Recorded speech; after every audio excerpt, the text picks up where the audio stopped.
From his Victoria suburban office, we have Mike Smyth today. The topic of the day will be Gregor Robertson, our Vancouver mayor, and perhaps his ideological leanings. I understand there's a program for schools run by Chevron called Fuel Your Schools, and I understand that Gregor's not a huge fan of this. Can you tell me about this, Mike? Okay, and this one has really blown up into a flashpoint issue in the municipal election campaign. And if people go on Twitter and just search this one out, you'll see Gregor Robertson in there, Kirk LaPointe, his mayoralty rival, Patty Backus, the Vision Vancouver chair of the Vancouver School Board, all duking it out over this thing. And what it comes down to is, should public schools take corporate money? And as you mentioned, this is a program operated by Chevron called Fuel Your School. The Vancouver School Board has said to Chevron, we don't want your dirty big oil money, so we're not going to participate in your program. Other schools have. Vancouver schools have said, no way. And if you talk to Patty Backus, she will say, look, we don't want to poison the minds of our kids with corporate advertising. And as she put it to me, they will brand, if you let these corporations into the classroom, they will brand these kids before they even know the alphabet. So they have turned down this corporate money. And you know what? It's a lot of money. $500,000, Ian. Like $500,000 that they've kissed off from Chevron at a time when money is tight. Now it's blown up into an issue in the election because Kirk LaPointe, the NPA candidate for mayor, has said, you guys are letting your ideology, your anti-big oil bias, get in the way of this issue, and you're turning away free money for kids. Patty Backus and Gregor Robertson are saying, no, that's not what we're doing. We're protecting kids from the influence of corporations. And it's an interesting one on the election trail for sure, and I encourage people to check out my column on it on the website.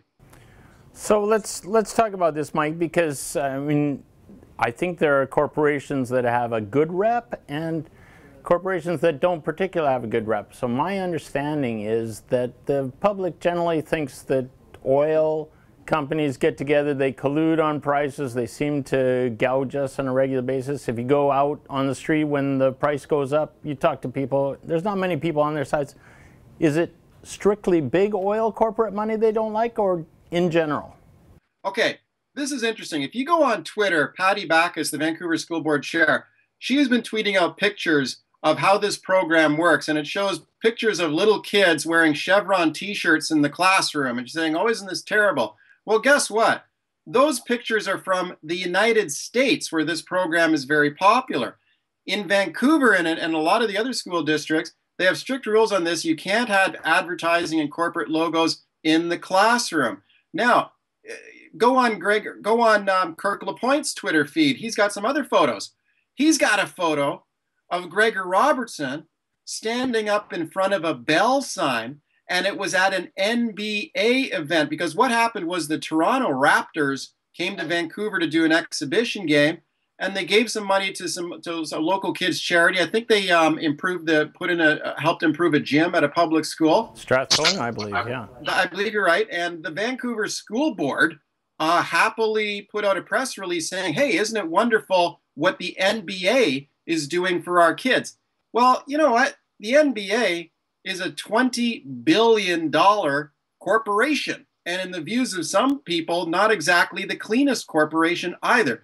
So there's an interesting battle going on here ideologically. Because on the one hand, they're saying big oil is bad. We don't want your money. Patty Backus has said, we want to be the cleanest school district in Canada, so therefore we can't take oil money. But apparently they're happy to post news releases about another big corporation, the NBA. So, you know, there's a lot of hypocrisy on it both ways, depending on how you look at it.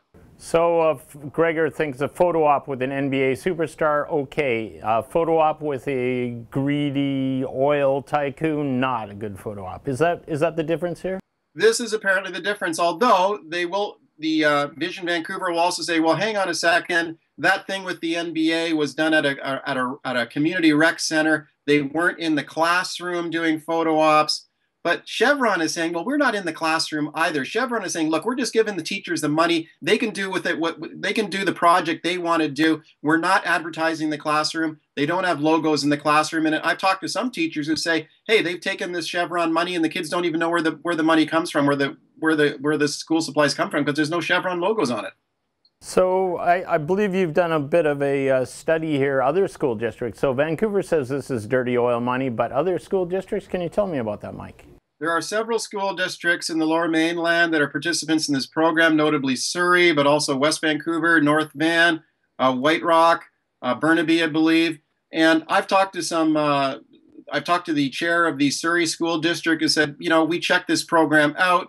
Chevron does not advertise in the classroom. We don't allow the display of logos or advertising in the classroom or in our schools, but we'll happily take their money. That's what a lot of the other school districts have said too. I talked to a Surrey teacher who said we love this because she was able to get some building supplies and science stuff for her kids in her class. She was very happy to take Chevron's money. Said the kids don't even know where the stuff comes from. All they know is they've got nice new stuff in their classroom. So some school districts are happy to take it.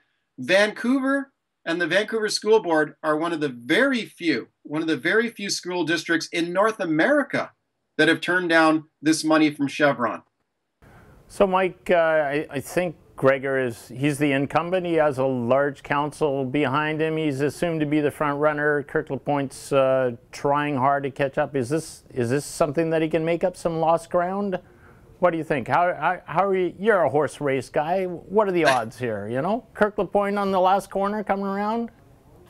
I don't think so. You know, I mean, if you take a look at the poll that we had in our paper the other day, and I think it showed that Gregor Robertson, the incumbent, at what, a 16-point lead? Something like that, yeah. Amina Wong trailing in third.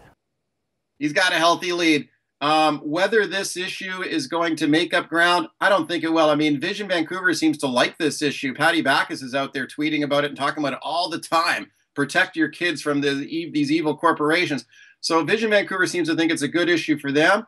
I guess Kirk LaPointe and the NPA are thinking maybe they can appeal to some voters on it, saying that Vision Vancouver is turning down free money for kids.